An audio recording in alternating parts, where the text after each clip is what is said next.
My name's Raymond Strachan, skipper of the Black Rose. What fishing experience have you had, Ray? I've been a fisherman for 34 years. I was at the whitefish for 19 years.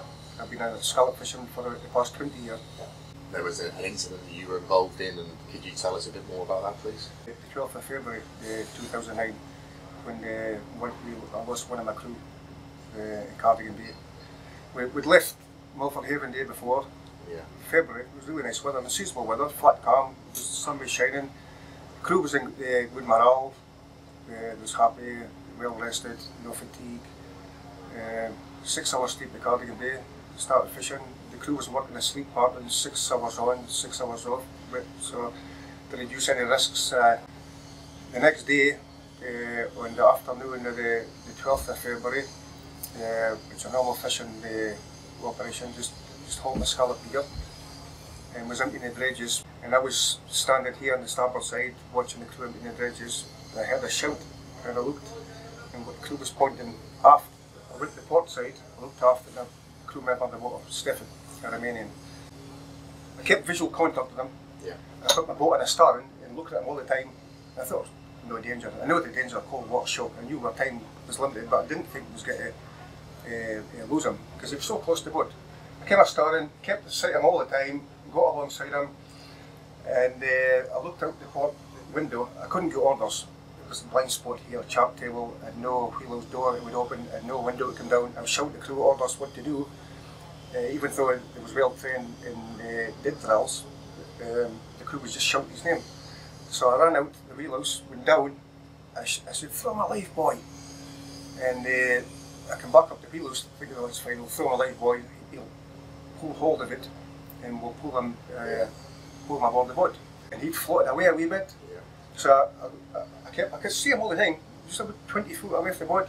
Got in a stern again, got alongside him, and I remember him in the water. He was doggy paddling, and he was getting quite distressed by this time. The cold water shock made him incapable of swimming. Yeah. He was getting more distressed, and we didn't have any life-saving equipment aboard the boat. Yeah. We'd got the MCA done a year before, and it passed. And I was never told to get a safety net or a boat hook or even a boarding ladder. So I was probably a good bit to do with the not getting him back as well. If the crew had something to work with, I'll never forget it, because he was doggy paddling. And then I remember looking at him, and his eyes got bigger, and he lay back on his back like this. And within seconds, he turned on his front, lying on the front, and then within seconds again, he just.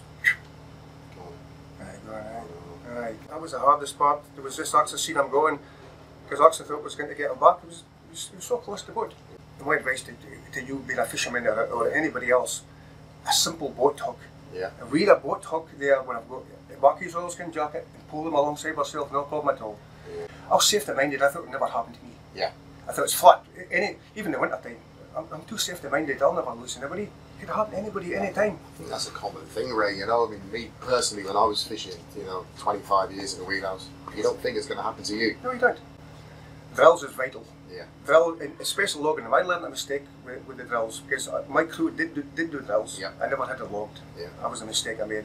It was well drilled, but like I'm saying, in a real life situation, to complete panic mode. I mean, that's why drills is important, because the more you do something, the easier it gets. Yeah. Practice, practice, practice. And the proper safety equipment as well. Yeah. I think about this guy a lot, and a lot of times I'm thinking, if I just had a boat hook, not even a rescue net, because a rescue net, we could throw it in there beside him, maybe hold him with a rescue net, but he wouldn't have managed to grab it.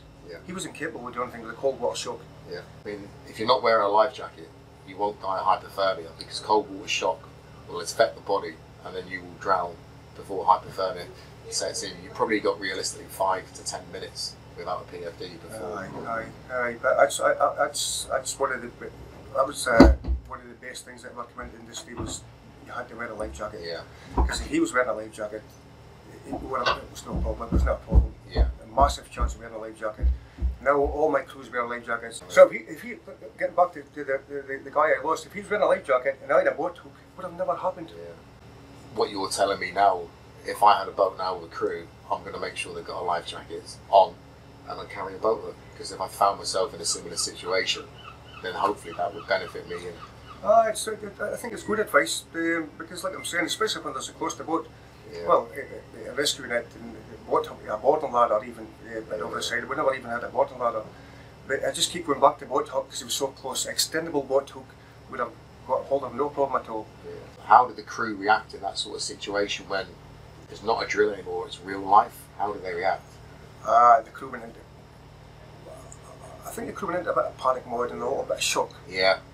Because we never had an accident aboard the boat, and then I respected the crew, they respected me because we worked well together, and then I never took any chances. But the biggest thing is I didn't have the safety stuff there for them to do anything with. So I apart from cold water shock, I thought he was in no danger at all. Yeah. And he was so close to the boat. I never lost sight of him. I got right alongside him, even coming at starting. We never got him because we didn't have nothing. I can imagine. We didn't have anything to get hold of him with. So on the back of that accident now, as a skipper yourself now, you know that you carry the boat hook and all the lads have got the PFDs on and you've got everything in place now that if you were faced in a similar situation. Yes, I learnt a lot from it. Ever since that accident, well, even on my own boat, we've got a rescue net, we've got a boarding ladder, we've got a boat hook, we've got a few more life-saving things, and every boat I'm on, it's the first thing I do when I get aboard the boat is the life-saving stuff. I will not sail unless I've got everything aboard the boat if anybody goes over the side. I think you really sort of hit the nail on the head earlier as well. You said, you know, you get your LSA, the LSA's on board, you've checked it, communication with the crew, they know where it is, they know how it operates, you do your regular drills, so when it comes to the crunch, if it does come to the crunch, you're prepared. Drills is vital, like I'm saying again. The more drills you do, the easier it gets. Because when a situation like a man overboard or whatever it is, the crew, because they do it so much, it'll become easy for them. They'll know exactly what to do. And having the right equipment. It's no good if you've not got equipment to do anything with. Yeah. That's important as well. I mean, you know, as a former skipper myself there, what you told me there today already, you know, I've learned so much, and just being able to share this knowledge among the industry and other people, you know, we can make friends and family that I've got make their life saver, then it's great, Ray. So, life jackets especially, that's been a game changer, very, very important. Yeah. Thanks ever so much, No problem, Shane. It's been a pleasure. Thank you very much. Thank you.